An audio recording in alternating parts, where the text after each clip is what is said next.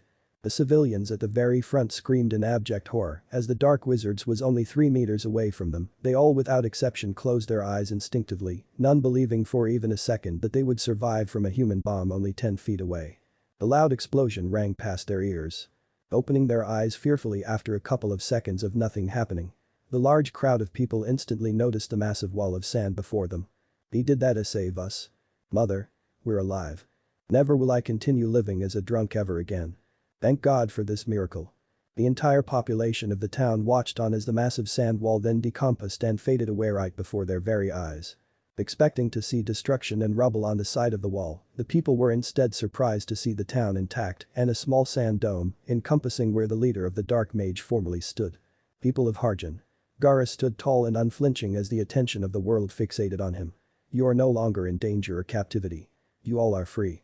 A few moments of silence encompassed the land. The inhabitants of the town then exploded with a large cheer, much to Gaara's complete and utter surprise. He looked on confusedly as the people rushed to gather around him, voices overlapping with one another and causing him to look at his siblings unsurely much to their amusement. Snap. The white flash blinded Gaara momentarily. He opened his eyes and glared at the culprit, some fool with yellow hair screaming cool. End. Start. Act 778.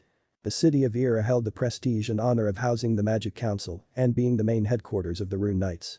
It was a thriving city bustling with festivities and business. With the knowledge of knowing that no sane person would dare to cause trouble lest they wished to be apprehended, the populace of Era felt as safe and calm as ever. The same could not be said for the esteemed representatives of the Magic Council as they gathered solemnly to address their concerns. The ruling body of the magic world were anything but composed as they yelled at one another, voices overlapping and frustrating the chairman of the council. Enough. Crawford bellowed, instantly quieting the room and silencing his fellow members. He watched as they all sat into their seats slowly.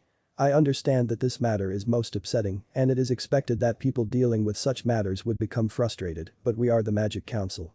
The chairman peered at each of them one by one. We must be able to handle these distressing affairs with a touch of class and grace. It is what is expected of us, so please fellow councilmen, behave accordingly. Org coughed. May I speak, Chairman Crawford? Crawford nodded. Go ahead. More than a year has passed since the 9 bursts of tremendous power was felt by all of Fiori, quite possibly even the entire world. Despite our intense searching, we still have not found any sorts of peculiarities. Yes, we all are aware of the facts. What's your point? Michela rudely interrupted. The chairman shot him a warning look, less than amused with the unprofessionalism. Org watched with satisfaction as the short man cowered and sunk into his seat. My point is, we haven't been able to determine the cause of the surges, but we can demonstrate our strength against this potential enemy.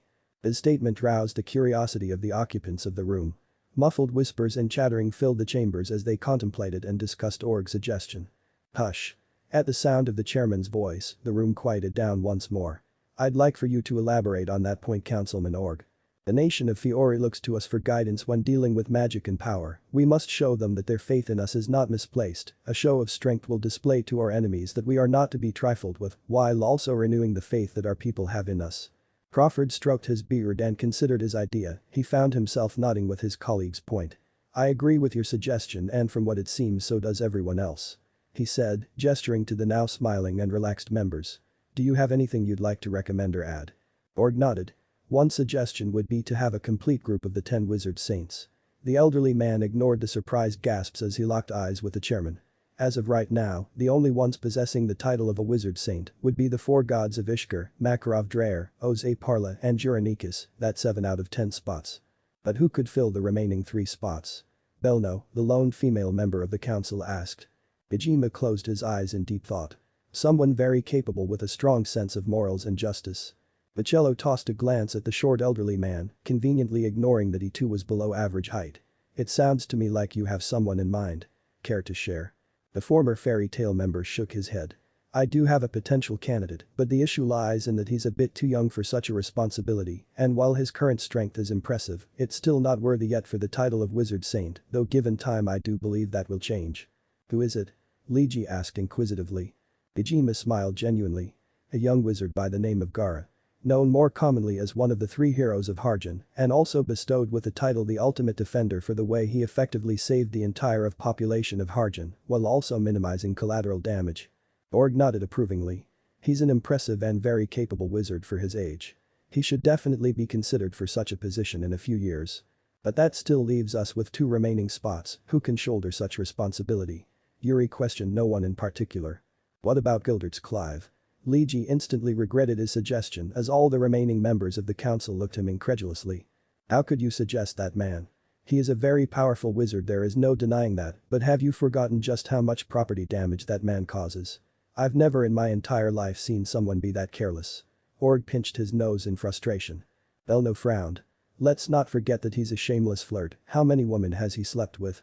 We can't have someone like that on the group, it would dishonor the prestige that comes with being a wizard saint. Alright. I understand, do remember that it was just a suggestion, but that does bring us back to our original question. Who can hold the title of a wizard saint? Liji looked at his fellow council members expectantly. An uncomfortable silence reigned in as none of the members of the council could suggest another wizard. Crawford stroked his beard. A question for another day, I believe there are other ways to demonstrate our strength that doesn't rely on the wizard saints. We shouldn't be reliant on them all the time. Everyone nodded at that. We must show the world that messing with the kingdom of Fiori is the worst mistake they could ever make. Shinvania town. It had been 5 months since Tur proposed that they leave their home in the woods and join the nearby settlement. 5 months since the shinobi was once again reintroduced to the world of people outside the cabin that he came to associate with his home. Excluding Tur, Naruto wasn't interested in having warm relations with anyone, it showed in his interactions with the townspeople. He was polite, cordial and friendly, yet he kept people at a distance, and any attempts made by people his age at being friends was shot down politely. The young shinobi was perfectly alright being on his own, he preferred it that way much to his sensei's inner frustration. The jinchuriki was currently found laying on the grass next to his temporary home, feeling content and at peace under the gaze of the 1,000 stars that lit the night. The blonde wasn't much of a stargazer, but he found comfort in being bathed by the light of the celestial bodies. It made the shinobi wonder if the stars in the elemental nation were remotely as beautiful as the stars here in Earthland.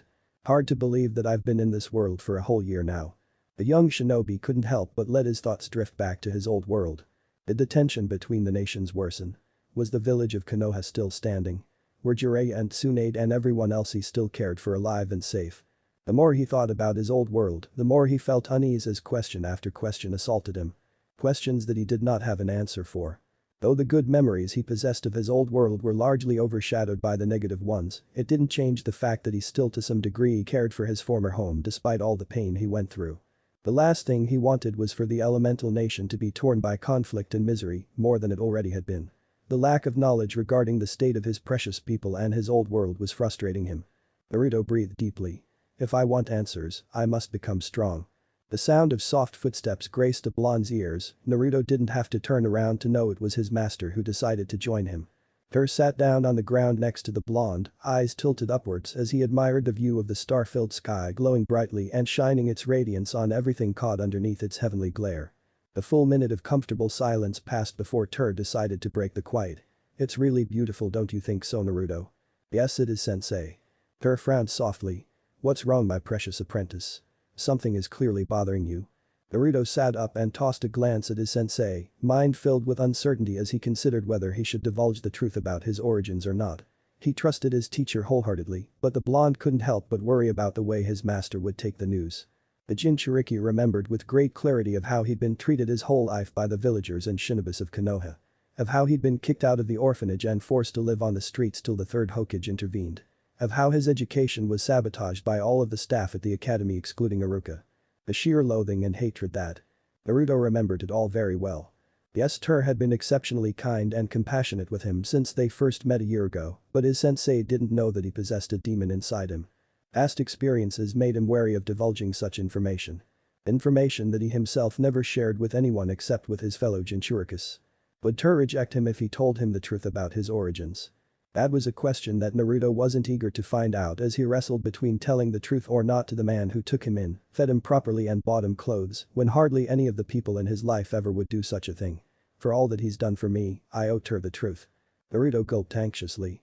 Sensei, there is a lot about me that I think you should know. Tur felt his eyes soften as he read his student's body language. He could hardly recall a time that he saw his disciple this fretful and worried. He laid a reassuring hand on his student's shoulder. Do not worry, young one, I won't judge you for whatever trouble or worry that plagues you. Tell me what troubles you. Tell him he did as Naruto thoroughly explained the details regarding the night of his birth and the sealing of the Kyuubi to the very moment he met an actual goddess. He glossed over the history of the elemental nation, while details like his relationships and the missions he accomplished were not mentioned as he didn't deem them important to divulge. Tur listened quietly, never once interrupting his student throughout his explanation and soaking in all the details like a sponge. Only after Naruto finished explaining how he arrived at the woods did Tur finally speak. So just to see if I understand everything right. You are from another world, a world that houses 9 incredibly powerful demons, and the strongest of the 9 is sealed within you. The rest are also sealed within different humans. The world you lived in was a kill or be killed sort of world and was nowhere near as peaceful as Earthland is. There is more to the story, but essentially you and the other 8 individuals got teleported here by the whims of a goddess. Did I get all that right? Naruto laid back down to gaze at the stars, taking a moment to consider how to reply. Yes, I swear I'm not lying to you, sensei. Everything I told you was the truth. And is that the reason why you keep your distance from the people here, Naruto? Because you expect them to treat you as a monster if they ever learn that a demon was sealed inside you? Tur gently asked. The shinobi instantly turned toward his sensei. Shocked beyond words. Yes, but how could you figure that out, sensei? Tur sighed. It wasn't hard to figure out. The way you were uncomfortable when I first proposed that we come here, how despite living here for 5 months you still cut off any attempts at friendship. Naruto clenched his jaw and said nothing. I understand now why you're apprehensive at forging relations between people, but why tell me this, Naruto? I'm very grateful you did, but what made you decide to do so? That was the only thing that Tur found himself confused about. I owed you the truth. You took me in, showed me more kindness and compassion than I ever have received in my entire life. I can count on one hand the number of people that welcomed me into their homes, cared about my education and studies, trained me properly, and still have fingers to spare. Tur felt a bubbling warmth in his chest at his student's word, immensely touched by the way Naruto felt towards him. I see. Silence reigned in as neither knew how to proceed with the conversation. Despite his best efforts, Naruto fidgeted nervously. With the truth out, he felt vulnerable as the prospect of Tur seeing him in a different light. Even before he disclosed all this information, he still believed that Tur wouldn't judge him the same way the ignorant shinobi and villagers of Konoha did for being a jinchuriki. Hell, the way Tur reacted so far had also indicated to him that the towering mountain of a man he came to see as a sensei was not disgusted by him. Yet regardless of all that, a small part of the blonde remained fearful of his master's response to the truth. He just couldn't help feeling such a way. Tur noticed his students fidgeting and connected the dots immediately. I don't see you as a monster or a demon if that is what worries you. I still see you as my precious apprentice, young one. His words had the intended effect as Naruto relaxed instantly. I see that as a relief to hear. Tur mirrored his student and laid on the grass. I'm not going to ask why this Akira has a profound interest in you. I imagine that whatever deal struck between the two of you is private and personal. All I ask is that you be careful, Naruto. I will, sensei. Still, now that I know that you possess a book detailing how to use God Slayer magic, we are going to have to change your training regimen further. Naruto peered at his teacher inquiringly. Not that I mind training in magic now, but how will you do that, sensei? Teach me, I mean, since you don't possess any magic. And what do you mean by further? Were you planning on changing it even before our discussion? The astoundingly tall man nodded. Indeed, I had another reason to approaching you beyond just simply stargazing alongside you, but to tell you the reason I must first reveal to you more about my life. Seems like it's my turn now. The jinchuriki sat up straight, curiosity lighting his features as despite living together for a year, there was much about his master's past that he was unaware of. I suppose I should start by saying that I was formerly a wizard saint, rank 5 to be more precise. Naruto grew surprised.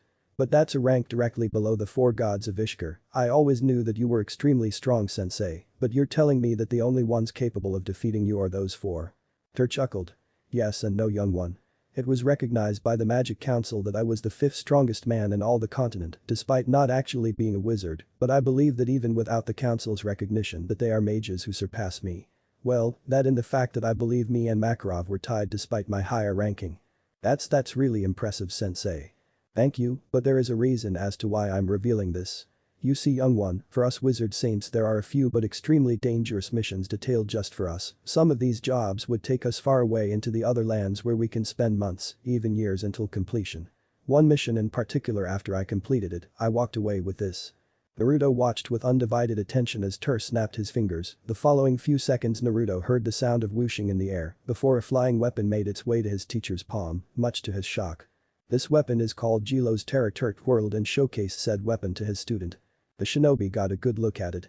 It was a beautifully crafted sword with a slightly arched black steel handle, with sharp curved tips on either side of both the hilt and guard. The blade itself was serrated, and like the guard and hilt was similarly curved with a deadly sharpened end. The blade was colored a menacing twilight, a unique yet startlingly elegant choice that reminded Naruto of the kunai and shurikens back in the elemental nation. Perhaps the weapon's most distinctive feature that separated it from the other swords Naruto witnessed in his life was the second blade that emerged out of the guard. It was shorter in comparison to the first and swept backwards. It was shaded a sleek black with tints of dark crimson that ran along from the tip of the blade to the end of the guard. It was truly an exquisite sword, incredibly fine with an exclusive look to it. If he had to describe it with one word, only the term magnificent came to mind. For those of who want to see rather than read how the sword looks, I'm going to put a link on my profile. The link will be under Origins. The second option to see how the sword looks is to search on Google Dedrick swords. It will be the 3rd or 4th picture. Jilo's Terror. It looks beautiful. Naruto said with no small amount of awe. Tur smiled. Glad you think so. I'm afraid some people don't know beauty even when it hits them in the face. Why is it called Jilo's Terror? It does look terrifying, but who is Jilos? Or is Jilos not a person? To answer your question, I must first tell you about the nation Bellum where I acquired this weapon. The majority of people I met in Bellum had 3 things in common. They were exceptionally kind people, almost all of them were really good swordsmen, and they all without fail believed that there exists gods to help guide them. Now, even though the population of Bellum believed in various gods, that didn't mean that they loved the gods equally or at all for that matter. Some of the deities had nearly the worship of all the citizens, while others not so much. Naruto listened to the tale attentively. Prior to a year ago, the blonde would not have cared about the existence of a higher being. That naturally changed after coming into contact with one, and Naruto couldn't help but be inquisitive about them. The shinobi still remembered vividly of how warm and motherly Akira was towards him. He also recollected with great clarity of how she bristled at the memory of the gods who hurt her. After such a interaction, it was only natural that he'd develop an interest in the stories of the gods. There was one god in particular that was heavily hated upon Jilos. The god of laughter. Naruto raised his brows in confusion. Jilos was hated upon because he laughed. Yes and no, young one. Seeing his student's perplexed expression, Tur continued. It wasn't that the people of Bellum had a problem with laughter, on the contrary, most of them were quite joyous and carefree. The issue was that Jilos found joy in people's agony and pain. Already I can tell that I dislike him. Tur nodded. Jilos laughed at the men and women in pain, jeering at those dying. He hardly bothered showing himself to the eyes of men, but that didn't mean you couldn't hear his cackling as you drew your last breath. He was among the most despicable of gods that you could ever hear of. One man, a great blacksmith, was in great pain as his mother died due to old age. He heard the amused chortles of Jilos, and so enraged by the act, the blacksmith forged this weapon with the very intention of causing harm and pain to Jilos and putting an end to his sadistic amusement. It's unknown whether this sword accomplished the task it was created for, but what is known is that not long after its creation, the people of Bellum were no longer haunted by the cackles of that mad god. Tur finished his story, now holding the weapon with both hands. Naruto gazed at the sword with even more awe and reverence, clearly intrigued and hooked behind the captivating tale behind its creation. Damn, that is really cool. Tur softly chuckled. It's yours now. He handed the sword to the shocked blonde. But why? It's really cool, don't get me wrong, but what made you decide to give this to me, sensei? Because today marks the day we first met since a year ago. I know you think that you owe me for taking you in, but the truth is, I owe you as well for helping me live again. Before you had come along I was just existing, thanks to you I'm alive once more, and this is a token of my appreciation and gratitude to you, Naruto.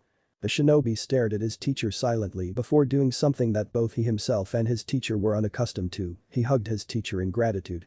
Thank you, sensei. The abnormally tall man quickly got over his shock and hugged his student back. You're very welcome and thank you as well, Naruto. Naruto eventually pulled back from the hug to admire his new sword, utterly captivated by it. Despite his best efforts, the shinobi failed to suppress the small smile that crossed his visage. The night was turning out much better than he expected it to be. Now as for your training regimen, I'm sure we can discuss that tomorrow after a good night's sleep. Come. Tur stood up, offering a hand to his downed student who took it. The Elemental Nation. A Megacur. They're gone, all of them. I could not find a single trace to where they're located now, it's as though they disappeared right off the map. Forgive me, Lord Pain. Zetsu bowed before the leader of the Akatsuki, feeling skittish and fretful as he could sense the displeasure rolling off the Rinnegan user. Pain ignored the kneeling white creature as he contemplated the news that put a hamper on his plans. It was a little over a year ago that the plan was set into motion to start capturing the jinchuriki and seal the tailed beasts into the Jito Meizo. Then without any warning or notice, all the 9 jinchuriki were missing and all at the same time. Such a development caused mass alarm in the whole elemental nation, as the jinchuriki were part of a precarious and fragile system. The 5 Kage panicked and tension rose efficiently, the major power were in disarray and were heavily unnerved by the sudden and unexpected development. The only reason war hadn't erupted in the elemental nation was due to the shared knowledge by all the Kage that it wasn't a single jinchuriki who went missing, but all of them. Fear lived in the heart of many as countless feared that war was inevitable. Any attempts made by the great nations to find the missing jinchuriki with the greatest trackers came back empty-handed, much to the frustration of the leaders. Pain had held out hope that perhaps Zetsu would return with the whereabouts of the containers, but whatever happened that caused all the jinchuriki to not be found seemed to be even beyond the impressive tracking abilities of the white deformity. Pain sighed. With the numerous attempts made by the Kage, including Kurigakure's new leader Mei Terumi, the Akatsuki weren't able to move around as freely, with the suspicion laid on them for the disappearance of the jinchurikis. I see you are dismissed, Zetsu. The generic creature sunk into the ground, leaving Pain to stew in silence. Are you alright, Nagato? A voice called out to his left. Pain tossed a glance at the owner of the voice, vision painted with the view of an attractive woman with neck-length, pale blue hair garbed in the formal wear of the Akatsuki cloak. I'm fine, Conan. The only female member of the Akatsuki walked up to Rinnegan user, standing alongside him as he gazed into the cursed rain that afflicted his village for as long as he could remember. What do we do now? Conan gently inquired. Nagato didn't reply right away, a fact that the blue-haired beauty got used to long ago, as it meant he was thinking of what to say. For now, nothing. The search for the missing jinchurikis conducted by the 5 Kage will not allow us to move freely, right now only we can do is wait. That's not what I meant. What I mean is that what will we do if we can no longer proceed with our plan if the jinchuriki are truly gone along with the Bijuus? I don't know, Conan. All that I've done until now was in order to secure peace for the world and prevent meaningless deaths. I just don't know what happens if the tailed beasts are truly gone. Well, no matter what you decide, just know that I will always support you in whatever decision you make. I will always stand by your side. Conan bowed to him. And she truly meant it, nothing made her happier than submerging her entire existence into a tool meant to help support her friend achieve his goal. His dream was her happiness. For the first time in years, Nagato smiled softly, feeling a surge of gratitude and love for his childhood friend. Thank you. He uttered with a softness that surprised the azure-haired woman. Conan quickly got over her surprise and returned Nagato's smile with one of her own. The childhood friends remained together in comfortable silence, watching the rain drop with a peacefulness that did not exist before. Well, isn't this heartwarming? Nagato and Conan quickly tensed as the voice of Madara Uchiha made its way to their ears. They both schooled their expression to give away nothing as they turned around to eye the real leader with disinterest. Madara, your presence here is unexpected. Nagato stepped forward, crossing his arms and appraising the true leader of the Akatsuki with a menacing glare. There is a lot about me that you wouldn't expect, Nagato, but I have not come to just exchange meaningless dialogue with you. Madara gazed at the Uzumaki coolly. I've managed to obtain something regarding the whereabouts of the missing jinchurikis. The only factor that indicated Nagato's shock at the news was the brief eyebrow raise before he controlled his facial reaction once more. "And what have you found out?" With my Sharingan I could see the chakra left by shinobi even long after they left the place. I was in Konoha searching when I've come across the chakra of the Nine Tails Jinchuriki heading to the forest. I followed it and much to my surprise, I found the chakra of the other Jinchurikis there as well. Despite the years of practiced stoicism, neither Konan or Nagato could suppress the gasp that escaped them at the declaration made. "You're saying that all 9 Jinchuriki were in one single location?" While normally more subdued and tame, Konan couldn't contain her shock as she questioned the masked shinobi. Madara nodded. "Indeed, which leads me to believe that their sudden disappearance was planned by them all, even the 4th Mizukage who was under my control was there. That alone tells me that the Jinchurikas are alive and well." Nagato uncrossed his arms as he gazed into the eyehole of the mask, shielding Madara's face from view. "I see. While this news is surprising but very much welcomed, I fail to see what you want me to do with this piece of information." Zetsu reported to me that members such as Kakuzu, Sasori, and Deidara are contemplating their role in this organization. Without the Jinchuriki present, they fear that they're wasting their time being part of the Akatsuki. "It will take me time until I decipher our precious container's location. Keep them occupied until then." "By what means?" Madara chuckled darkly. "By the means you see fit, those 3 along with the rest must stay so that they could fulfill their purpose once I find the missing Jinchurikas." Pain narrowed his eyes. "Very well." The Rinnegan user and the navy-haired Kunoichi watched in silence as the ghost of the Uchiha dematerialized before their very eyes. His form sucked by a gravitational swirl that teleported him far away from Omegakure. Back 781. Life for all the 9 Jinchurikas had changed much since they arrived in Earthland 4 years ago. Some like Han and Yugura found love with a significant other. Others such as Fu, Yujito and Killer Bee discovered a home within their guild, eventually coming to see their guildmates as their own family.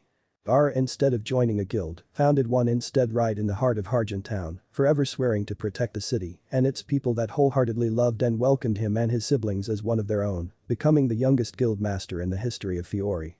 Rashi found peace, comfort and friendship in his stay and eventual acceptance into the church that worshipped the ideals set by the water goddess Lair.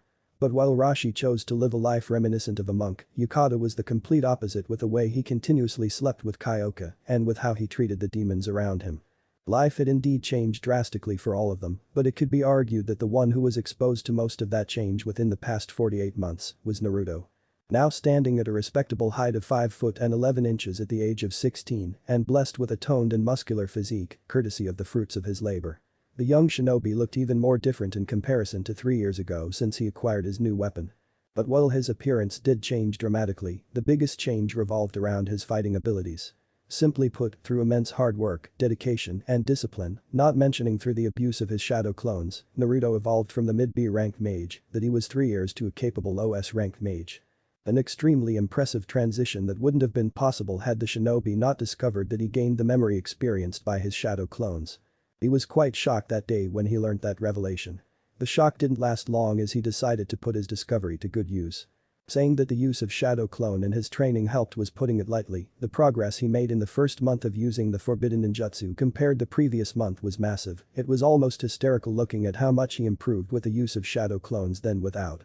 But as Naruto quite unfortunately found out very quickly, though he could utilize the Shadow Clone technique to help make massive strides of improvement in his Taijutsu and Kinjutsu, his physical strength and speed was something he had to work on the old-fashioned way. Now he didn't necessarily have a problem with working out his body regularly, quite the opposite really, he found working out to be a good stress reliever. What was the issue was that the shinobi learned that his clones couldn't help him in his training with anything magic related, much to his dismay and confusion. In the end he and Tur hypothesized that if the clones were beings made of chakra, then it only made sense that they couldn't access any other energy except the one type of energy responsible for their creation. It was a downer for sure, but that only meant that he had to push himself harder when it came to using his magic. A decision that he was glad he made. Darkness God Slayer magic was extremely powerful and packed quite the punch. Naruto still remembered the tongue lashing he received when one particularly destructive technique wiped out a large margin of the forest. The Magic Council till now were still searching for the one responsible for such destruction. It took quite a few months before Tur finally agreed that he could train his magic once again without supervision. The young shinobi trained much more carefully since then, but not with less intensity. God Slayer magic was not easy to learn, but Naruto was determined to master it, and to do so he needed only 2 things, time and discipline. 2 qualities he had in abundance. For the past 3 years, he would spend his entire morning by intensely training his body, while hundreds of his clones trained under the guidance of Tur in hand-to-hand combat. Once it struck 12 o'clock, the duo would have a large hearty meal before they'd relax a little to let the food digest. The afternoon and the evening was more or less the same, except for the fact that Naruto trained in his magic while his clones learnt and trained in Kenjutsu. It was a routine that he stuck and committed himself too much to Tur's disapproval. It didn't allow him to be able to interact with the townspeople much, and that was the primary source of the towering man's frustration. The shinobi understood his master's view, but didn't necessarily agree with it. Naturally, it led to a large argument between student and teacher. It took quite a while before Tur conceded and decided to hope that there would be a day where Naruto trusted someone other than him wholeheartedly. By the end of the 3 years, Tur found himself immensely proud of how far Naruto had come along. With how he progressed, the towering mountain of a man truly believed that given 2 or 3 more years, that his student would probably be just a little below where he and Makarov would stand in terms of combat ability. The comforting thought for the abnormally tall man as he gazed at the figure of his student training in the woods with both sadness and regret. It's getting worse. Tur barely held himself from grimacing as he thought of his illness. Just the other day he had to quickly dismiss himself as they ate dinner so his student wouldn't see the mouthful of blood that he puked in the sink. It was clear to the former wizard saint that his time was nearing and the only way he could live the rest of his short life peacefully was if he knew that Naruto would have someone wise to guide him. Even now as he observed Naruto train, Tur could see the darkness that surrounded and engulfed the young man who he came to view and love as his own son. It had Tur brim with worry. He couldn't help but curse the sickness that affiliated him since the day he was born, the very same sickness that eventually took away his parents and siblings, the very same one that was trying to take him away from his unofficially adopted son. There were many nights where Tur found himself restless and unable to sleep due to the worry that plagued him. It took quite some time, but he finally managed to find a solution that would help him relax a little, but whether it would work or not ultimately depended on whether his student accepted or rebelled against his plan. "Naruto," Tur called out loudly, gaining the attention of his student who gazed his way. "That's enough for today." The young shinobi stopped his workout and frowned as he walked towards his mentor. "Is everything alright, sensei?" he asked as he stood before his teacher, confusion lighting his gaze as he silently demanded an answer. "I'm fine, young one, but I want you to shower and take it easy for today. We are leaving for Magnolia tomorrow morning." Naruto blinked in surprise. "We are? Why?" Tur laid a gentle palm on his student's shoulder. "I'll tell you the reason tomorrow when we are on our journey, but for today I want you to relax."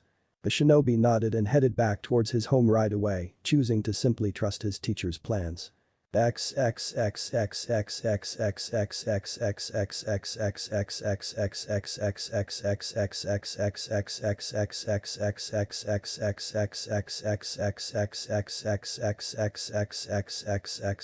Time skip. 1 day later. Location: Magnolia. "So this is where the wizard Saint Makarov lives?" Naruto asked curiously as he walked alongside his master on the bustling streets of Magnolia town. Tur smiled at the blonde's curiosity, not much caught his student's attention, so seeing him like this was quite refreshing. "Yes, he's lived here for as long as I can remember. He's quite eccentric, but he's among those who I trust most with my life." Naruto quirked an eyebrow in surprise. "I see, but you still haven't told me why we have left Shinvania to come here." Tur exhaled gently. "And trust me when I say that I will tell you, but only after I'm done talking to Makarov."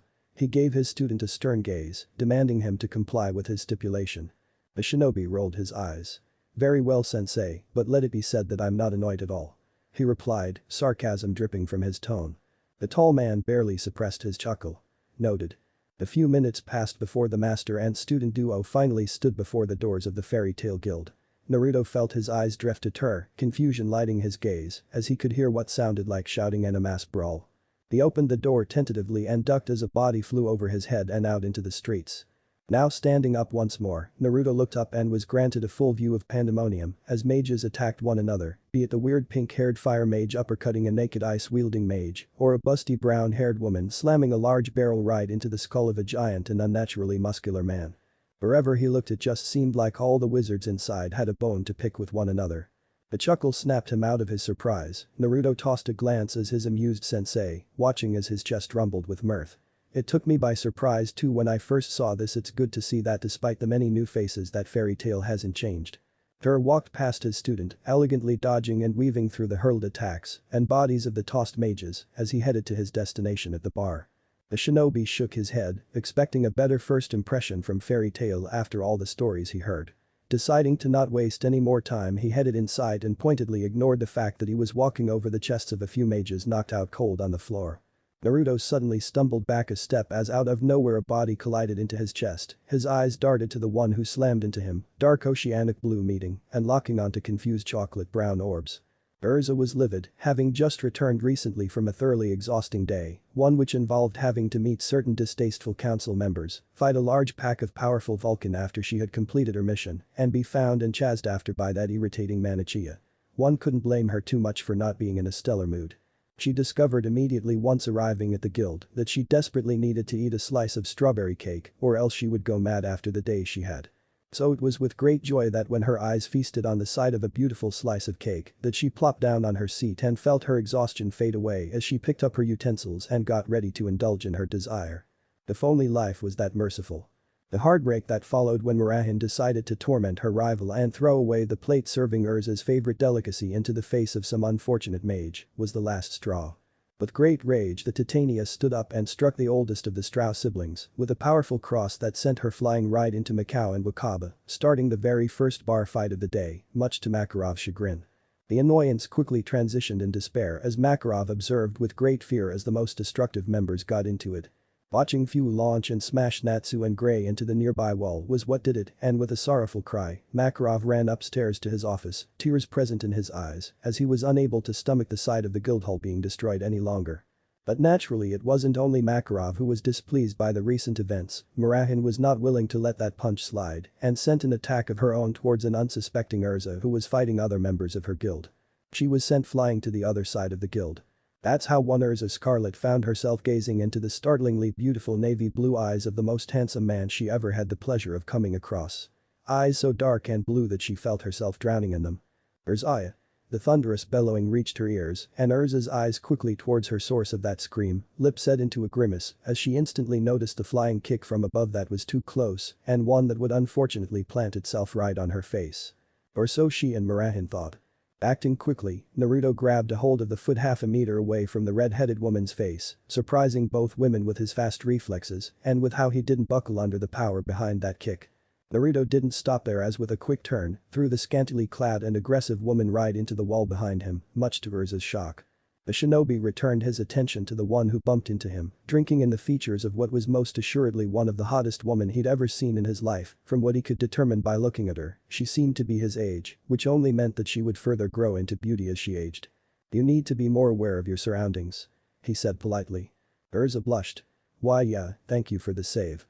Naruto nodded and walked past her, ignoring the wide-eyed stares coming from the mages around him who couldn't believe what they just witnessed. He didn't make it very far before another body collided slammed into him, this one he saw coming this time around and allowed it to happen. And feminine arms wrapped around his midsection as joyful orange orbs noted down the features of the one responsible for her living in this new world. "Oh my god. It really is you." Fu smiled so wide and happily that her cheeks ached. Naruto gave his fellow jinchuriki a small genuine smile. He may not have been a people's person anymore, but that hardly meant that he would be an ass to what he believed to be his brethren and siblings. "It's good to see you too, Fu. Where have you been? What's life like for you? Have you met Garakun or anyone else since then? You need to tell me everything." She grabbed his forearm and quickly dragged the blonde shinobi away from the fighting and towards the corner of the room. Poor Naruto looked back and realized that he lost track of where his teacher went during the ordeal. Tur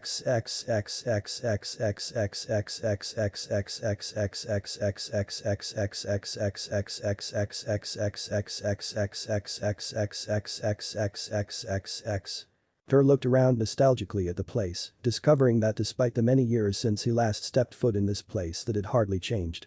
He stood before the door of his friend's office, barely suppressing a chuckle as he could hear the snot blowing and the waterworks made by his old friend. Compassing himself, he knocked on the door and bit his lips to prevent his snickers from being heard due to Makarov's broken tone. "What do you want now?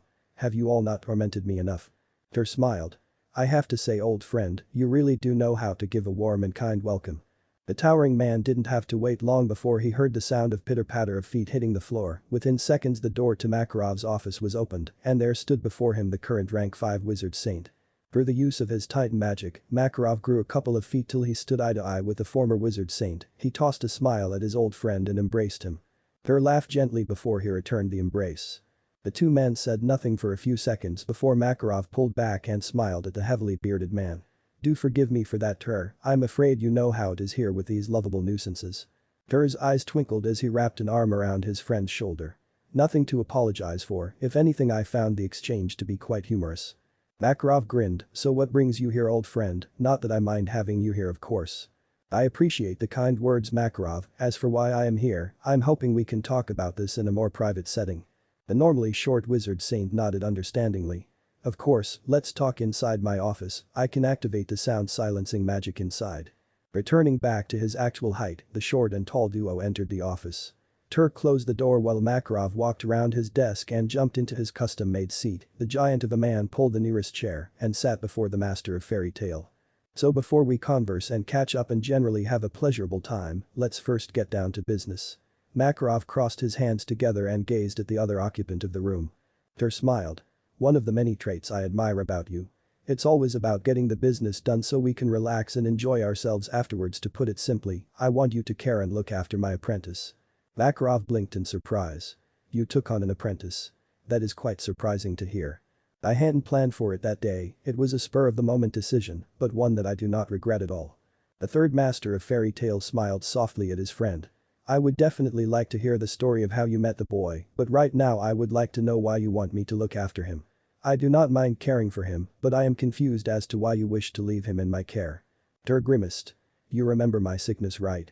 I do. It was because of that sickness that you left the rank of the wizard saints and decided to live in isolation, wanting to live the rest of your life at peace, rather than fighting dark wizards or completing council missions. It's gotten worse, back then I could go for almost half a year without coughing blood, but now I'm lucky if I don't cough blood once a week. It happened just yesterday, I don't know how long I got. Makarov frowned. I'm sorry to hear that, Tur. Tur shook his head gently. Nothing for you to apologize for, old friend. I would like to request that you look after him. Naruto is his name. He's a capable young mage, strong and intelligent, and at heart he's very kind, but… The fairy tale master listened attentively. But despite being incredibly kind, he's been through a lot of pain. Pain that causes him to distance himself from others and makes it incredibly hard for him to trust anyone except for me. I fear that he will be truly alone when I no longer walk in Earthland. Makarov contemplated the information he'd been given, his eyes softening as he thought of the young wizard who seemed to have went through a lot. It seems that no matter who comes to fairy tale, they all have experienced something painful. Tur exhaled softly. Makarov, I know that I have no right to ask this of you, but please look after him. Naruto is a really good kid, he's th. Makarov raised a palm. There is no need to say any more than you already have, my friend. Of course I'll look out for the kid. Makarov grinned. Hell, you should already know that I would have done it even if you didn't say anything. Tur smiled gratefully, feeling much more relieved with the verbal confirmation, even when he knew that Makarov would most likely agree with his request. Thank you, my friend. Of course. The shortest wizard saint nodded. Though I do have a few other questions that I would like to have answered if it's not an issue with you. I have no issues at all. Excellent. So here are some of the questions that come to mind. When do you want Naruto to join fairy tale? Is it too much to hope that you will join as well? Rank-wise, where would you place Naruto? I'm talking ranks by our standards. Tur stroked his beard. I am thinking of having Naruto join as soon as possible. We only have to go back to home to get some of our stuff, and yes, I will join fairy tale as well. A large smile graced Makarov's visage. About damn time if you ask me. Tur chuckled but nodded. As for his rank, I would place him at about lowest class rank. Makarov's eyebrows raised up in surprise. That is rather impressive for one so young. Speaking of, how old is he? 16. He's low S rank at 16 years old, Makarov asked, immensely shocked by the revelation. Tur nodded. Indeed, but even that is not the most shocking news. He has this technique that allows him to learn at an extremely fast rate. That's how he went from a mid-B rank to low S class in only 3 years. That's very impressive. Makarov murmured with awe. The former wizard saint continued to stroke his beard. If he stays consistent, and I know he plans to, Naruto will most definitely surpass us within the next few upcoming years. I take it that the technique you spoke of can be used only by him. Indeed, only he possesses the ability to use it. Makarov closed his eyes briefly. Probably for the best, one can only imagine the sheer destruction that would follow if such a useful ability fell into the wrong hands. That would be another reason as to why I wish for you to care for him. At his friend's slightly confused expression, Tur elaborated. Naruto, as I mentioned before, is a really good kid, but there's a darkness in him that runs deep. How deep I do not know, but what I do know is that without care and guidance, he can easily be swallowed by that darkness within him. And become a terrifying and powerful dark mage on par with wizard saints. Makarov finished gravely. Tur frowned yet did not deny his friend's statement. There is no one but you who I trust to look after him. Makarov looked at the tall giant firmly. I won't let you down, old friend. Tur smiled. I know you won't. Now that we have finished discussing business, I do believe that there is much to discuss and talk about. The fairy tale master chuckled and got up from his chair. Come, let's get comfortable at the couches. I already know that we will be inside for quite some time.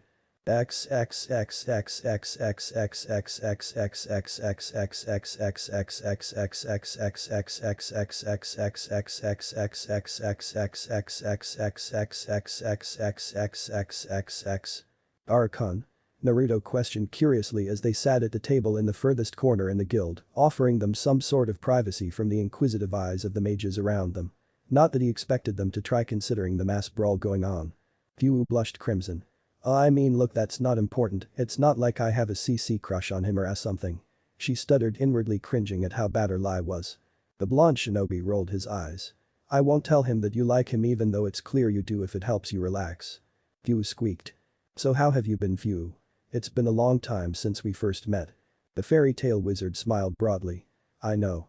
There's so much to tell you, I don't even know where to start. Naruto chuckled slightly. How about with this place, fairy tale? Well, Fu rubbed the back of her head sheepishly.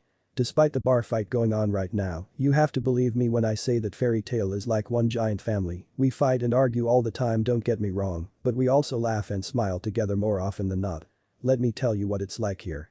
The blonde shinobi quirked an eyebrow but listened patiently. Our very best drinker and one of my best friends is Kana Alberona. That woman, despite only being 16, can drink barrels of alcohol and not get drunk.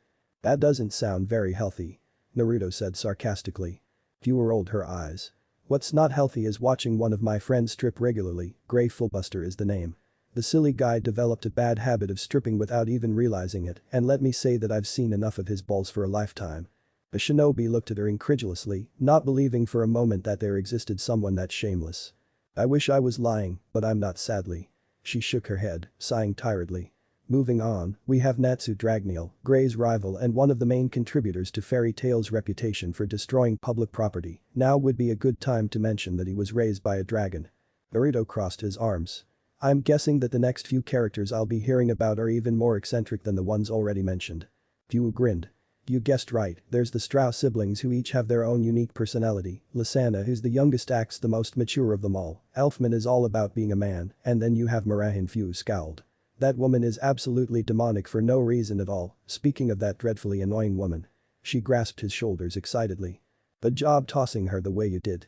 Naruto blinked. That was Marahin. The fairy tale wizard nodded excitedly. Yup, and you just tossed her away like a fly. Pretty cool way to make an entrance, by the way. The blonde shinobi shrugged his shoulders casually. It was instinctive, there was this redhead who bumped into me and she didn't notice the kick coming her way. I only did what I did to protect her. Fu squealed delightedly. I know. I saw the entire thing, and that redhead, if you're wondering, is Urza Scarlet, known to the magic world as Titania, and one of my other best friends if you're wondering. I thought it was so sweet how you protected her the way you did. Naruto rolled his eyes. Don't get any ideas in your head, she may be beautiful, but my mind is not fixated on relationships right now. She giggled. Don't worry, if it helps you relax, I won't tell her that you think she's beautiful. Fu teased. Naruto grunted. Whatever, coming back on topic, it seems that you really love this place and the people here, and from the way you've described it, seems like the people here love you as well. Fu nodded. Fairy Tale is my home, and everyone here, Marahin included, I consider to be my family. Everything and everyone I have in my life, all the happiness and love that I've found, I owe it all to you, Naruto. Thank you. She said softly, grasping his hand with her smaller ones and giving it a tender squeeze. Naruto looked to the side. There's no need to thank me, us jinchuriki have to help and support one another. She smiled in agreement and let go of his hand after another grateful squeeze. So what about you? What's life been like for you since coming here? The blonde took a few seconds to contemplate how to best answer her question. Peaceful. Very peaceful, definitely an improvement over how things were back in Konoha. I don't know when it happened, but all I do know is that I'm definitely relieved to be here. Fu bobbed her head in agreement, a happy and content smile plastered on her visage. I know what you mean, it feels like a dream, the very kind that you never want to wake up from. Naruto closed his eyes and thought. That sounds just about right, makes me extremely glad that it's real that this is real. The female jinchuriki cocked her head in curiosity. What about the others, did you get to see or hear about them again since we arrived here? The blonde shook his head. No, but it seems to me like you have been in contact with Gaara. How's everything with him? Did you get to talk or see anyone else? Fyu felt the heat creep up to her visage once more as she twiddled her thumb slightly. I have talked with Gaara-kun quite a few times, the first time he came over was around a year ago when he wanted to talk to Gramps on how to create and successfully manage a guild. Naruto blinked in surprise. Huh. That is surprising to hear, so Gaara has his own guild now. Yup, he even became a part of one of the 10 wizard saints in the past few months. The shinobi took a few seconds to absorb the information thrown at him. Good for you Gaara, and I take it that Gramps happens to be Makarov Dreyer. Fyu giggled. You got that right, everyone here just calls him Gramps or Master, but back on topic, Gaara has come over quite a few times, as for the rest, I haven't seen any of them except for old man Rashi. I have heard news of some of them though, remember Killer Bee? At Naruto's nod she continued. Well he too has become a part of the 10 wizard saints, though it happened for him around 2 years ago. Next thing you know, we owl. There you are you bastard. Murahin thundered as she stomped her way towards the Jinchuriki duo. I could give two shits about you being cute, you don't throw me to a wall and just casually walk away. The guild hall quieted down immediately, rivals and enemies pausing from their fights so they could gaze at the scene with interest and heavy intrigue. Naruto stood up, Fyu standing alongside him as she glared menacingly at her sometimes friend and more often than not rival. Leave him alone Murahin, he and I are too busy catching up to deal with you. Mira scoffed before she smirked sadistically. Please, like you know how to handle a man, I mean if you did, that man Gaara would be here right now with you instead of in a different city. Fyu Sored. What did you say you bitch? The blonde internally sighed miserably as he pondered over what he did to deserve this. Calm down Fyu, Murahin is just all talk but no action. Urza said as she walked and stood alongside one of her closest friends. Mira laughed. That's funny coming from you of all people. Urza felt a vein bulge on her forehead as she glared at her rival. And what is that supposed to mean? The part-time waitress smiled cruelly. Exactly what it means, you're pretty much in the same boat as Fyu when it comes to seducing a man Urza hey blondie. Mira called out while fluttering her eyelashes coyly at him. I may be a little angry at you, but I am willing to forgive you if you show me a good time. She bit her lip seductively, pulling down her top slightly to reveal more of her milky expansive cleavage to her target audience. Naruto didn't get the chance to reply as Urza beat him to it. Cover up yourself you old harlot, no one wants to see your saggy tits. She viciously assaulted, less than amused with her rival's shameless state. I believe that he can speak for himself, give him a chance to reply tin can, or are you jealous at the idea of me fucking the daylights out of that cutie? Murahin replied, a saucy smirk on her visage. Like he'd want to be intimate with a 70-year-old grandmother. Titania clapped back. The oldest of the Strauss siblings frowned before a pleasant idea entered her head, walking up to the silent and stoic shinobi. Mira surprised everyone when she cupped Naruto's face and gave the surprised shinobi a deep kiss. End. Start. Silence. Pure silence encompassed the Fairy Tale Guild, a guild notorious for their rowdiness and eccentric characteristics that more often than not led into the destruction of public or private property. They were a very strange bunch, hardly anything could faze them and for a good reason too. But the abnormalities that they witnessed or in most cases performed, it was only natural that it would take something really phenomenal in order to catch them by surprise. Really, if someone or something could surprise them, it only stood to reason that whatever surprised them was even stranger than they were. Such a thought process made sense if one were to really think about it. And in the end their hypothesis proved to be correct because even stranger than having Grey strip naked or having Elfman preach the word man or even Kana drinking barrels of alcohol every day was having Murahin, the demon and arguably the scariest member of the guild, kissing the very life out of some blonde stranger. The very same one who caught her kick aimed at Urza, then hurled her away to the nearest wall. Everyone gazed at the scene with complete and utter shock, the sound of smooching being loud and audible to the ear of the transfixed members of Fairy Tail, as Murahin pressed her lips hungrily against Naruto's, playfully nibbling against his lower lip and moaning in satisfaction from the experience. Of everyone inside the guild, Naruto was the one most caught off guard by the bold move, his mind still not having comprehended that someone had just waltzed up to him and stole his first kiss. But while the shinobi was currently dumbfounded, Mira contented herself with giving the shinobi a searing and deep kiss that he would never ever forget in his entire life. Unfortunately, all good things had to come to an end eventually.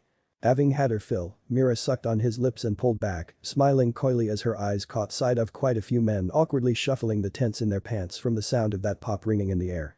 She let go of Naruto's cheeks, taking a step back and turning around to face her red-headed rival, a large smirk plastered on her face. I hope you took notes, Tin Can, because that's how you kiss someone, but if you need additional lessons, I suppose I wouldn't mind too much to kiss the cutie again. Urza snapped out of her shock and glared murderously at the ivory-haired woman, hints of jealousy present in her brown-tinted orbs. I don't need lessons on how to kiss, bitch, and keep your dirty mouth away from him, he doesn't want or need the taste of shit on him. Rage gripped the eldest of the Strauss siblings as she took a step forward towards the re-equipped mage. What was that, you red-headed cow? You heard me? She replied before smirking smugly. Or did I hit too close to home? Mira let instincts guide her as she threw a ferocious kick that launched the surprised redhead towards the other side of the guild, starting yet again another bar fight. She smiled victoriously before she jumped into the fray. Fu looked over wide-eyed at her fellow jinchuriki, gripping his arms and tugging it relentlessly.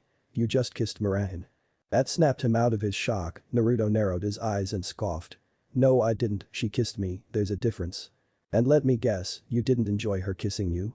Fu asked sarcastically. Quite frankly, I was too surprised to feel anything else. He shrugged his shoulders casually. Well, if you ask me, you should keep your distance from that one, she's crazy and insane. Naruto raised an eyebrow at the mint hair-colored girl. I don't know how to feel about you making judgments on women on my behalf. You have nothing to worry about, brother. She gave him a thumbs up. Brother? He repeated confusedly. Fu smiled, if a bit shyly. Of course, everything good in my life I owe it all to you, and with how you said, and I quote, us jinchuriki have to help and support one another, well, with everything you have done or said for me, it's only natural that I think of you as family. Silence greeted her ears for the next few seconds afterwards, and Fu couldn't help the apprehension that crawled to the pits of her stomach, worried that she overstepped on some personal boundary. Her worries melted away as Naruto smiled kindly. I'm honored that you feel that way about me, sister. Fu couldn't help but squeal happily before she jumped and hugged the blonde excitedly. Despite his normally stoic exterior, Naruto couldn't help but chuckle before he ended up hugging the shorter women. He normally wasn't very emotional. No, that wasn't the word, he normally wasn't as carefree and relaxed with people as he was right now, but he did have a soft spot for his fellow jinchuriki, who have suffered just as much as he had. Knowing that Fu experienced the same pain that he had experienced, it was what allowed him to connect with her so easily. Fu pulled back and smiled brightly at the blonde. Now that we're siblings, I want it to be made perfectly clear that I only approve of you being in a relationship with Urza and no one else. The deadpan look was her response. I'm not looking for a relationship, and even if I was, I do not know her well enough to decide if I want to try my chances with her. She giggled. That will change, you'll see. Naruto replied back sarcastically. Out of the corner of his eyes, he spotted his master standing on the balcony of the second floor with some tiny elderly man who he presumed to be Makarov. And now he's not exactly tiny, watching the vertically challenged elderly suddenly morph into a large hulking beast of a man almost had him whistling in amazement. Reminded him of Choji back in Konoha. Enough fighting. Makarov thundered, startling all the mages present and freezing them in place. He glared menacingly at them, practically daring anyone to continue destroying the guild, his gaze shifting from one mage to another and smoke billowing from his nose as he crossed his arms. Can't you fools behave when we have guests, for the love of God, please be civilized when we have company, that is all I ask. Most of them looked down sheepishly, while others just glared at their fellow wizards, wanting nothing more than to keep fighting. Mikao, perhaps the wisest mage of the bunch, rubbed the back of his head embarrassedly. We're dearly sorry for embarrassing you, master. Makarov sighed before he reverted back to his normal form. He jumped at the wooden railings of the balcony, gaze dropping down below, in order to eye the rowdy and eccentric bunch, his rowdy and eccentric bunch. It's alright, just try not to destroy the guild hall too much, we need it in order to party and celebrate today. That statement garnered confused looks from everyone. Makarov chuckled before he threw a hand towards the towering giant behind him. We're celebrating the return of an old friend of mine, Tur the god of war. The younger generation, including Naruto, looked on confusedly, while the entire older generation were shocked out of their mind. That's him. Mikao shakily questioned. Tur stepped forward, raising a hand in greeting. It's a pleasure to meet you all. Saying that his appearance stunned the entirety of the older generation was putting it lightly. Hardly any of them could think coherently as they gazed at the legend with wide eyes. Everyone younger just looked at their older counterparts with puzzled expressions. Anna nudged Wakaba on the side, trying to get his attention. When that didn't work, she resorted to stomping on his toes and barely repressed the urge to laugh as Wakaba bit his lips in order to stifle the yell of pain that almost came out. He glared at the bikini-clad brunette. What? He harshly whispered. Who is this man? She quietly asked. That's Tur the former rank number 5 wizard saint before he retired and the most dangerous hand-to-hand combatant the world has ever seen. Anna's eyes widened. Whoa. Whoa is putting it nicely, one of the reasons he was so well known was because he was the only wizard to ever make it to the wizard saints ranking, despite not having any magic. What's even more impressive is that he's as powerful as our master, even though he doesn't possess any magical abilities. Wakaba quietly proclaimed. Anna did not know what to say, she was absolutely speechless at the reveal. Makarov couldn't help but grin at their reaction. We also have to celebrate him and his apprentice joining our family. He pumped a fist to the air. Such a statement snapped the older mages out of their shock and elicited cheers out of everyone, always excited to always have more members in the guild. Everyone was happy with the news, everyone but Naruto, that is, irritation and bits of disapproval lingered in his gaze as he locked orbs with his teacher.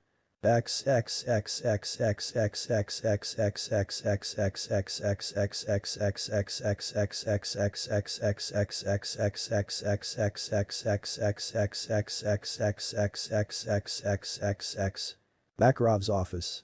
It's nice to meet you, Naruto. The pleasure is all mine, Mr. Makarov. Naruto replied to the tiny guildmaster respectfully. Makarov chuckled good-heartedly at the confused blonde. If only my brats were half as respectful or as well-mannered as you were, he sighed dramatically as he thought of his trouble-seeking children. I wouldn't be developing gray hair as fast as I am now. Sorry to break it to you, old friend, but all your hair is gray. Tur cheerfully interjected, a hint of laughter audible in his tone. Yes, I am well aware of that fact, thank you. Makarov sent a deadpan look at the towering giant making himself at home on his couch.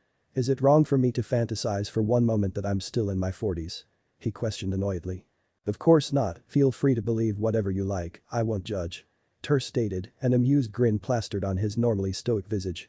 How kind of you. He replied sarcastically before he returned his attention back to the currently seated blonde on the other side of his desk. And please, Naruto-kun, there is no need to be so formal with me, most around here just call me Gramps, old man, or in rare cases master. Master is what I would be calling you if I were a part of your guild, which, speaking of Naruto, whirled his attention to his teacher. Why are we joining a guild, sensei? You know that I don't like being around people. Tur sipped from his cup of tea before gently placing it down on the table.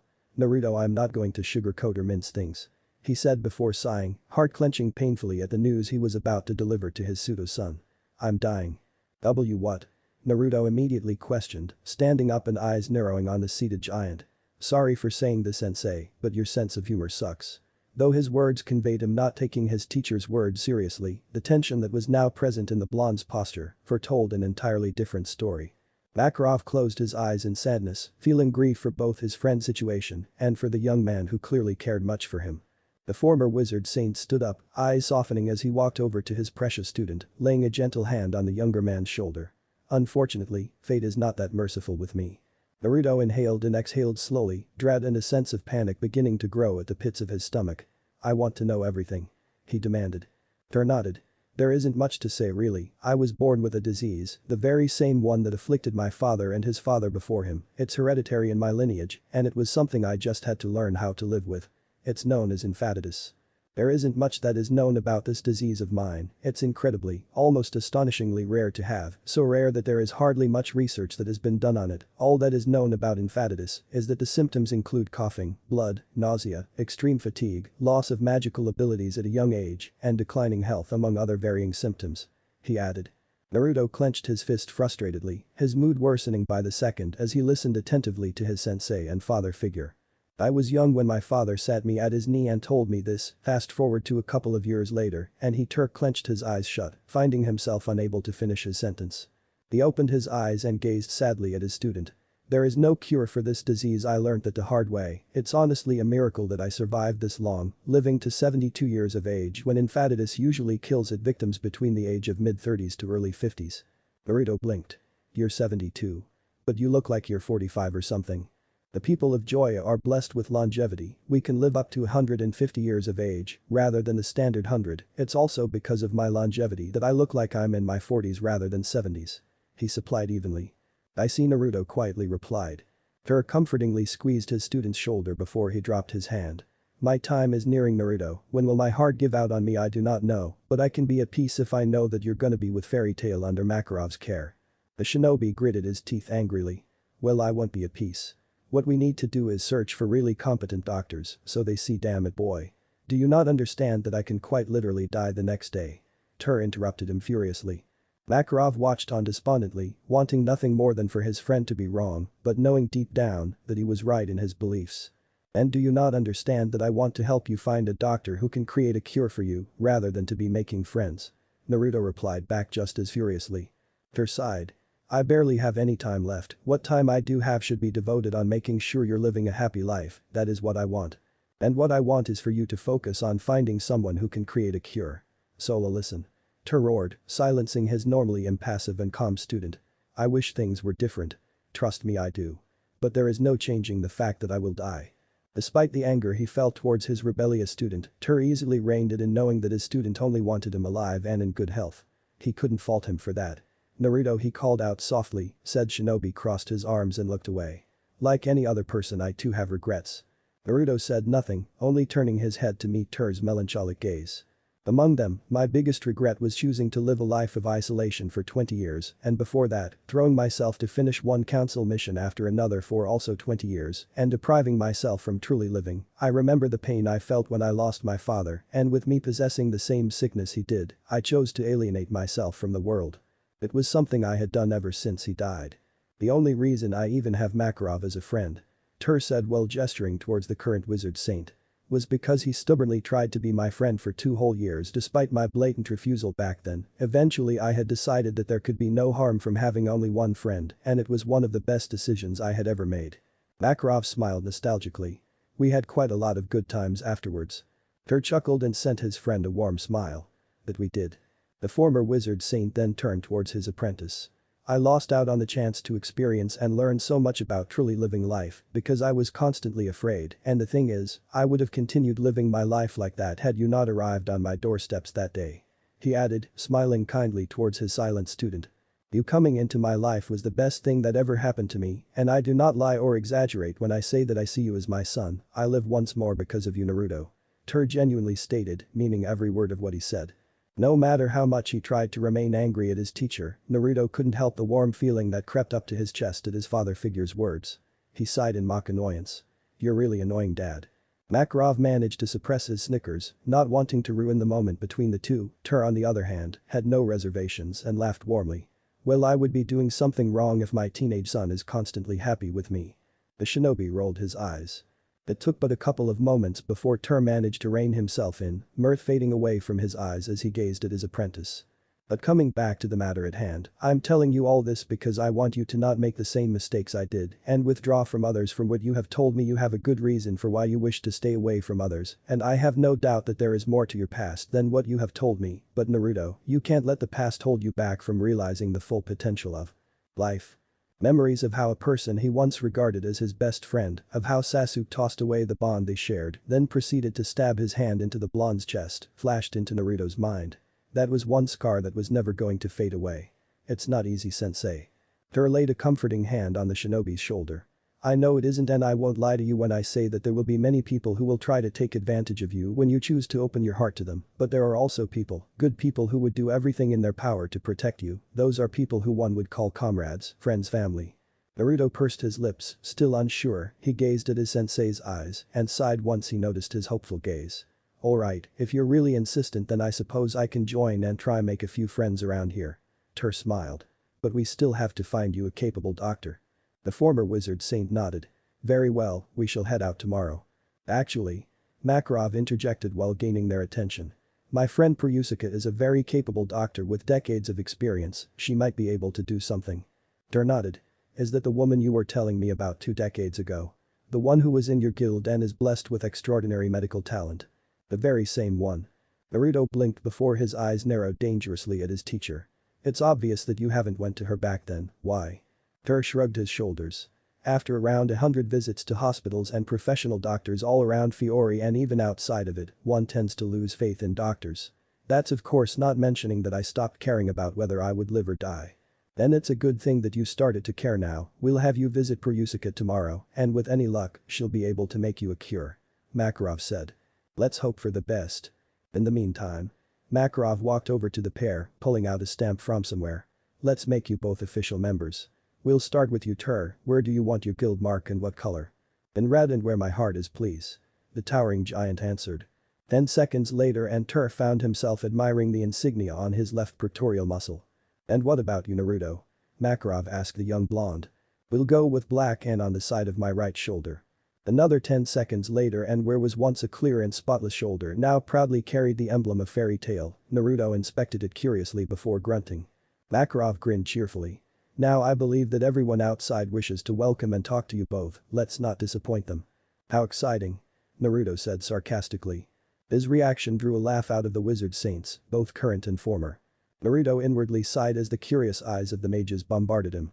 A large part of him was heavily tempted to glare at Fu for dragging him to the large circular table where most of her friends were. Seated to his left was the mint-haired devil herself who grinned cheekily at him, no doubt somehow being able to sense his discomfort. At Fu's left was the blushing redhead he saved from earlier. Why was she blushing when his eyes fell on her? He had no idea. His gaze then drifted to the bra-clad brunette on the other side of redhead.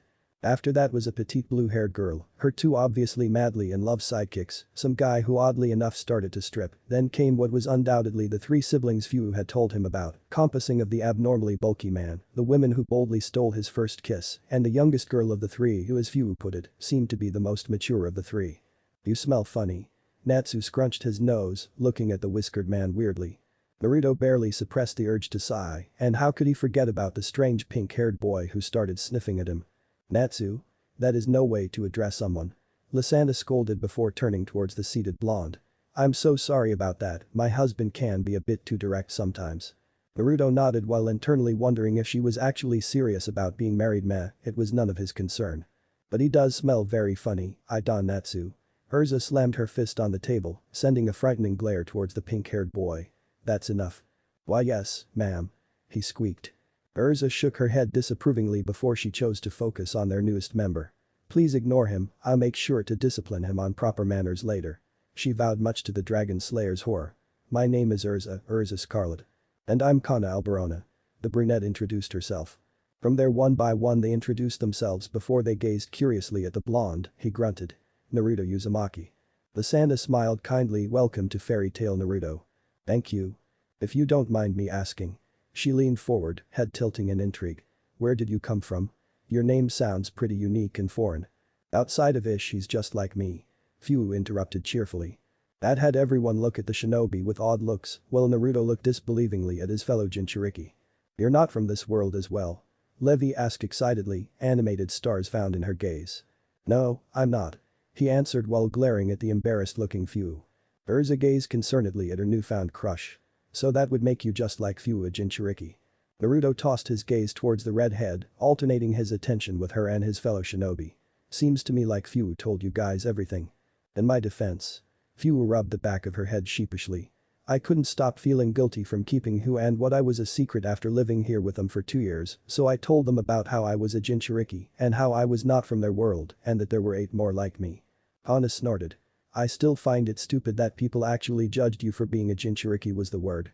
Anyway, don't they understand that a glass filled with water is still a glass? Those people must be really dumb. You got that right, I mean even Natsu knew that Fu was Fu and not the demon sealed within her. Gray added, wholeheartedly agreeing with the card wizard. Fire exploded out of the dragon slayer as he snarled at his rival. Who are you calling dumb, you stupid ice princess? Who else do you think, you charcoal for brain? Urza once again slammed her fist on the table, glaring dangerously at the now 2 cowering boys.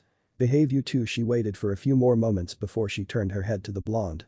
Fu pretty much told us everything except for how you all arrived in our world. As I told you all how many times, it's not my story to share on how we arrived here. Fu said annoyedly. Naruto grunted. Who else knows? Everyone in this table and Makajiji. I see. Though his stoic visage and tone might have said otherwise, truth was Naruto found Fu's friends to be very admirable. There was not a single sign of judgment coming from them about how he and Fu contained beings capable of causing mass destruction, and considering Fu regarded them as her family, that simply told him of how there was nothing but love and trust between them all. He could see why she considered them her family. How do you find it here in Earthland, Naruto? Levi asked. Naruto tilted his head. Certainly a lot better than the elemental nation. Were there dragons in your world? I'm very sure you guys can guess who asked that. No, there wasn't, don't know if they ever existed. He answered. Hana hummed. Why is your sensei called the god of war? That question caught everyone's curiosity as they stared at the shinobi. Naruto shrugged his shoulders. I don't know, but I plan on finding out. Were the men in your world pretty manly? Naruto sighed as he gazed at the bulky man across from him. Why wasn't he too surprised by the man's question? He shrugged his shoulders. I guess, I have no idea. How strong are you, Blondie? Mira questioned, hints of curiosity present in her tone. It wasn't every day that someone easily hurled her away, and she was an S-rank wizard. Even if it was just recently. Team Fed. Stronger than you. Oh? Nearly everyone cowered in fright as Mira smiled sweetly, too sweetly. Then perhaps you and I should have a go. Naruto waved his hand in disinterest. Maybe some other time, now if you all will excuse me. He stood up and just as he was about to walk away, Mira smirked teasingly. If you ever want someone to practice kissing with, I'm always available. She declared while stunning everyone at the table. He grunted and walked away.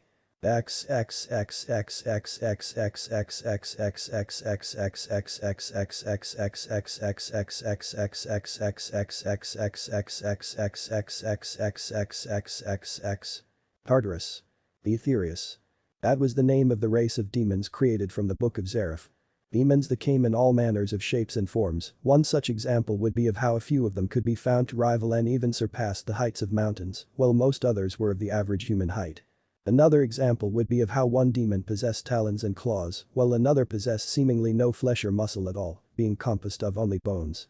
Needless to say, there were all sorts of peculiarities and differences that existed within the Aetherius race. But if there was one characteristic in particular that they all undoubtedly shared, then it was that their physical appearance when gazed upon by a human only invoked terror in said human's heart. That characteristic rang true for all the Aetherius demons, rather natural considering most of them did look like they descended from hell. Most being the key term. Sayla was a demon unique even among the Aetherius, if not for the horns protruding from either side of her head, one would think that she was human, albeit a very gorgeous human, but a human nonetheless. Combine that with her love for books, her apparent dislike of spilling blood, and her cold persona aimed at all her fellow demons, and it all culminated into her being scorned by her race. Though one couldn't judge her for being cold to her fellow demons when they held her in contempt for resembling a human, and if she wasn't being given dirty looks for something she couldn't control, then it was lustful looks due to her otherworldly beauty. And due to her horns, she couldn't exactly leave Tartarus and hide amongst the humans. A demon she may be, but Sayla, like any other being in existence, also possessed feelings that were trampled upon for as long as she could remember. Until recently. To think the first act of kindness ever shown to her would come from a 16-year-old human boy, it wasn't what she had in mind. Try as she might, Sayla could not stop thinking about the handsome teenager who spared her, then proceeded to heal her right afterward. He was an interesting human, one who unlike the vast majority of his species, did not fear or hate her for simply being a demon and choosing instead to show her mercy when hardly any would have. Sayla highly doubted she would see him anytime soon, but fortunately she had managed to learn his name, Naruto Uzumaki. She was gonna keep a close eye on him, and if Lord Zareth were kind, perhaps she could try to court him once he grew a few years older. She wouldn't mind learning to experience what it was like to receive looks other than hate, lust, or fear. And maybe it would be nice if he came to love me. Start. Do you think you can cure him, Perusuka? Makarov asked softly, anticipation and apprehension mingling in his core as he eyed the pink-haired healer. Naruto quickly tensed up even more if that was possible as he waited to hear the woman's response, eyes quickly darting to his calm sensei, before he forced them back to her. Steeling herself for what was to possibly come next, Perusuka inwardly sighed tiredly. It's possible, but I won't mince my words, Makarov, even if I was able to synthesize a cure, it may already be too late to treat your friend's illness. Naruto clenched his fists at the news, barely reining in his anger as he breathed in through his nostrils. How long would it take you to devise a cure if possible? A few weeks at most. I've seen this type of disease a long time ago, and I've devised ways of curing it, but to gather the ingredients will take quite some time. She replied before shifting her attention to Tur, a frown tugging at her lips. You should not have given up on finding someone who can help you. Had you come here years or even months ago, your chances of survival would be much higher than they are now. As it is, I will still do my best to help, but you need to ensure to stay rested at all times, understood? Tur nodded as he got off the bed, walking over to join his student while keeping his gaze on the healer. I understand, thank you for being kind enough to help me with my situation. Perusuka nodded in return before suddenly and without any warning, swiftly pointed her broom to the right, much to the confusion of the startled student and teacher pair. Makarov hid a smile at the sight. Out. Now. You humans reek. She demanded. The sudden transition in character was too much for Naruto and Tur to bear. When 2 seconds passed after her demand and the pair still stayed in place, Perusuka decided to take matters into her own hands. "Oh, what the hell is wrong with you, you old hag?" Naruto questioned brusquely, unamused by the action of Perusuka swatting his head with her broom. Perusuka gasped before her eyes narrowed in outrage. "Oh, can you stop hitting me? What have I done to warrant this?" Naruto swiftly took a few steps back away from his assailant, torn between glaring at the devil women or the two snickering men who simply couldn't cease their chuckling. "What about them? Why are you not targeting them?" she huffed. "Such an ill-mannered child." "Ill-mannered?" Naruto interrupted her, a vein bulging on his forehead. "You're ill-mannered for hitting your guest with a dirty broom. Because your presence is not wanted in my home," she replied curtly, tossing her attention to the pair on her left and glaring at them. "That goes for the two of you as well. Out. Now." Perusuka thundered. Makarov and Tur raised their hand in surrender and swiftly started walking towards the entrance, Naruto joining alongside them while giving the old bat the stink eye. Once outside and more than a few meters away from Perusuka's home, Makarov turned towards his best friend student, a shit-eating grin marring his elderly visage. "So what do you think of Perusuka?" Judging by the snarl and the unhappy look on the shinobi's face, he was none too amused. "If I had to be as polite as I can be about it, saying I didn't find her charming was an understatement." Makarov guffawed and leant his forearm on the leg of the similarly laughing Tur. Naruto only rolled his eyes. It took a few seconds before the elderly wizard saint managed to rein in his laughter in order to speak properly. "Perusuka can be a character some of, scratch that most of the time, but there is no one I know who is more trustworthy and capable than her when it comes to the art of healing. If she says she can do it, then you can rest well because despite her gruff character, she truly is a caring and compassionate woman." For Perusuka to be praised in such a manner by someone of Makarov's standing, it only cemented the fact that the pink-haired healer was proficient and Naruto would be lying if he said he didn't feel the weight on his shoulder lessen considerably. "I'll take your word for it. What do you think, sensei?" Naruto asked. Tur smiled lightly. "I'm feeling hopeful. With any luck she'll be able to make a cure just in time and everything turns out to be alright," he replied before turning gaze downward to his vertically challenged friend. "Thank you once more, Makarov, not just for this but for everything. I'm grateful." "Nothing to thank me for, old friend. You yourself know that family is all about helping each other no matter what," Makarov responded cheerfully. The smile on Tur's face only widened as he looked up the sky, starting to finally feel the chains holding him back from freedom, loosening up its deadly grip. A peaceful silence settled between the unusual trio as they walked back into town. "I can see why you like him so much. He's honestly I don't how to describe him except by saying that he's a really kind old man." Naruto gave his opinion about the current 5th-ranked wizard saint. Tur couldn't help but smile. "That's Makarov for you, he's been like that for as long as I could remember, except a bit more hot-headed in the first 2-3 years of knowing him." Naruto hummed before looking out the window, a bored expression plastered on his manly features as he stared at the passing forestry located between the cities of Magnolia and Oaktown. Roughly half an hour had passed since Naruto and Tur parted ways with Makarov. The fairy tale guildmaster was not too happy but understood the necessity of returning, the pair did have to retrieve their belongings after all. They entered the train station and only had to wait for a couple of minutes until the train started heading out. That was 10 minutes ago.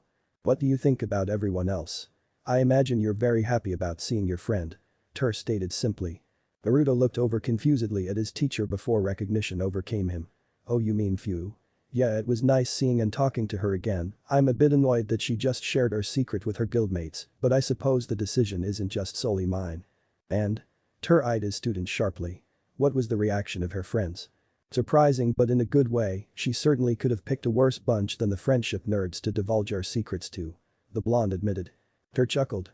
"Friendship nerds, huh? From what you told me you used to be like that before arriving at Earthland." He shook head at the thought, finding such a notion to be strange for his antisocial student. "I am glad to learn that girl, Fu, has friends who know the truth about her and don't care. Perhaps they can be your friends as well given time." Maybe. Such a possibility had the former wizard saint feeling hopeful. Tur could already envision it. A future. A world. One in which his student had many friends of his own to call family, friends who dearly loved him and he in turn.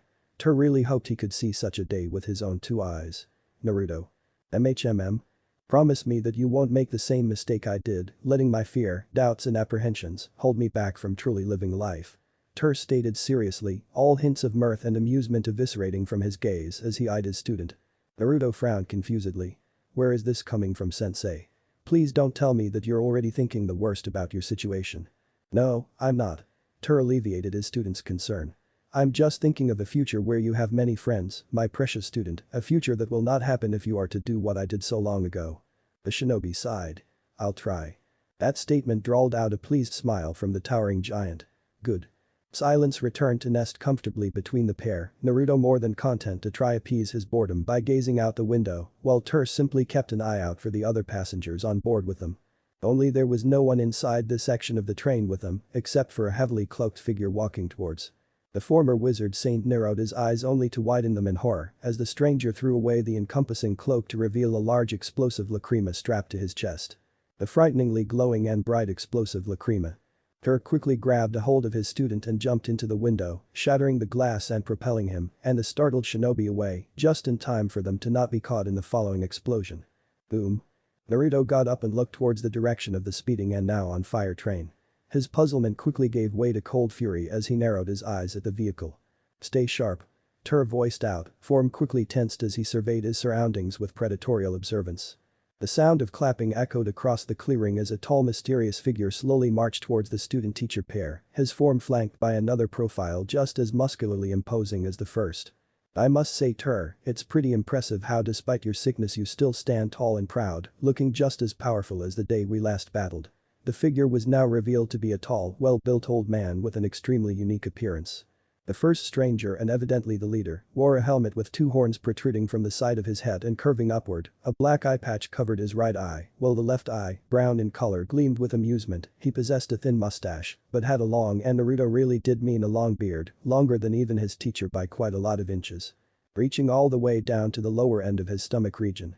The second man on the other hand was notably much younger than the first, looking to be around middle-aged in appearance and possessing long dark hair with bushy triangular sideburns pointed diagonally upwards on either side of his face. The large mildly hooked nose, thin eyebrows, a bit of a stubble, and prominent eye bags were some of the features that the second man possessed. Tur narrowed his eyes. "Hades, of course you're here. It shouldn't surprise me that after so many years you still have a quarrel with me." Hades smirked. "A quarrel with you? No. Well, I do find myself tempted to battle against you once more, that's not why I have come. I wish to make you an offer, though I was not aware that you have taken on a student," he said while gazing coolly at the blonde. Naruto glared coldly at the old man, not deeming him worth the effort to speak to. The former wizard saint crossed his arms. "And pray tell, why would I wish to come to an agreement with a man who just attempted to kill both me and my student? A small test of your current abilities to see if your skills have dulled or if it was worth coming here to make you an offer. You already know that I'm of the belief that only the strong should be the ones who inherit the world." Tur scoffed. "And you should already know that I think differently. Leave Hades, take Blue Note with you and leave. I'm not interested in what you have to offer." His statement caused Hades to chuckle and shake his head. "A pity, we could have used someone of your skill and I would have liked to see the potential of your student, rather unfortunate that won't happen." Suddenly the mirth faded away from Hades' eye, replaced by a coldness found only deep within the harsh climate of the Arctic. "Blue Note, fight the boy but don't kill him if he has potential. Tur is mine." Blue Note smirked before immediately diving for the shinobi. Tur swiftly stood in front of Naruto, ready to shield his student, only to be flung away courtesy of Hades wrapping his chain magic on the god of war's ankle and throwing him far away from his student.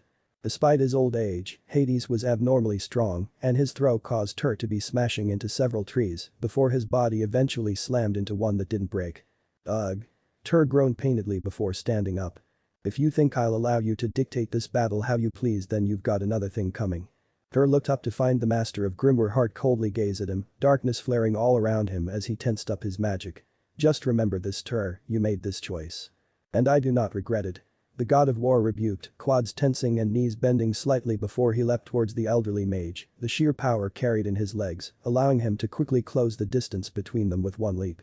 Hades sidestepped away from the cross before retaliating with a vicious hook that would have had the former wizard saint spewing blood had Tur not grabbed a hold of his fist and used it to slam Hades into the trunk of the nearby tree. Unfortunately for Hades, his torment didn't end there as Tur drilled him with an uppercut to the stomach that had him slightly wheezing for air before the dark mage quickly recovered and landed a nasty punch right on Tur's kisser. Quickly following it up with another jab before throwing a sideways kick that would have given Tur a concussion had he not grabbed a hold of the dark mage's limb and threw him over his shoulder to the open clearing behind him. Hades quickly righted himself in midair and with swift speed almost naked to even the eyes of experienced mages, cast the Amaterasu Formula 28 circle that he fired promptly towards the direction of the former wizard saint. Boom.